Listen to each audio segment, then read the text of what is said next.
ભરૂચની શ્રાવણ ચોકડી નજીક આવેલા પદ્મશ્રી કોમ્પ્લેક્સ સામે ફાયર સેફ્ટીના મુદ્દે તંત્રએ આખરે કડક કાર્યવાહી કરી છે। ફાયર સેફ્ટીની જરૂરી સુવિધાઓ અને માન્ય ફાયર સેફ્ટી સર્ટિફિકેટ ન હોવાના મામલે ડીજીવીસીએલ દ્વારા કોમ્પ્લેક્સનું વીજ કનેક્શન કાપી નાખવામાં આવ્યું છે।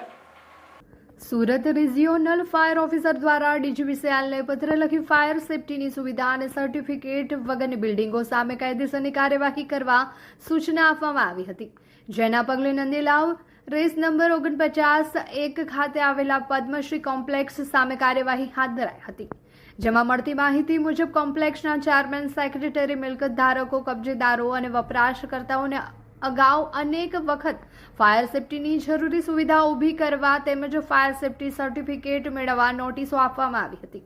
એટલું જ નહીં, જિલ્લા સ્વાગત કાર્યક્રમમાં પણ આ મિલકત અંગે રજૂઆત કરાઈ હતી। તેમ છતાં ફાયર સેફ્ટીના મુદ્દે જરૂરી ગંભીરતા ન દાખવતા આખરે તંત્રએ કડક પગલું ભર્યું છે।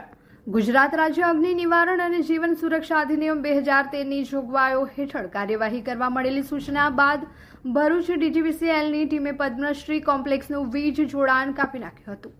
વીજ કનેક્શન કપાતા મિલકત ધારકો અને વપરાશકર્તાઓ મુશ્કેલીમાં મુકાયા છે। જો કે આ કાર્યવાહી સાથે ભરૂચ શહેરમાં ફાયર સેફ્ટીના નિયમોના અમલને લઈને પણ ગંભીર સવાલો ઊભા થયા છે।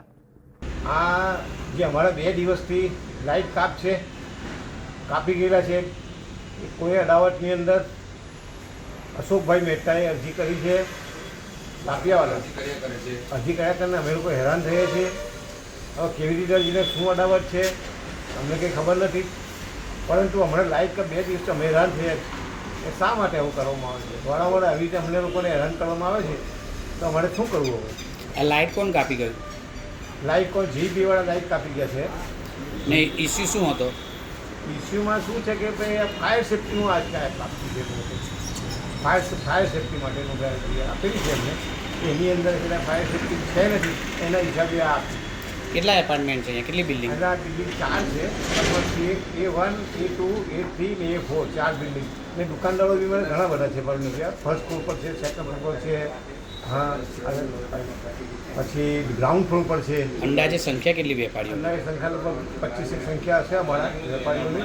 બધા લાઇટ ચાર છે એટલે લાઇટ અમે બેઠા છીએ।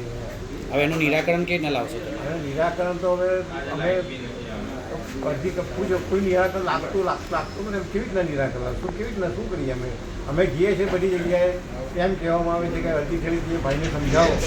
હવે અમને કેવી રીતના સમજાવીએ? ભાઈ સમજવા માગતા નથી, અશોકભાઈ મહેતાની સમજવા માગતા અમે કહ્યું છે। આ બાજુ મારા મિત્ર બેઠા છે, બીજામાં બધા ઘણા કીધું છે, કોઈ માનવા તૈયાર નથી। આ પ્રોબ્લેમ શું છે? અમારે તો હવે ધંધા હતા મળે મિક્સ પર, એનું શું કારણ? હમણાં કંઈ અરજી આપવાના છો તમે? કંઈ ચાલુ હા, કરવાના? અરજી અમે લોકો અરજી આપવાના છે।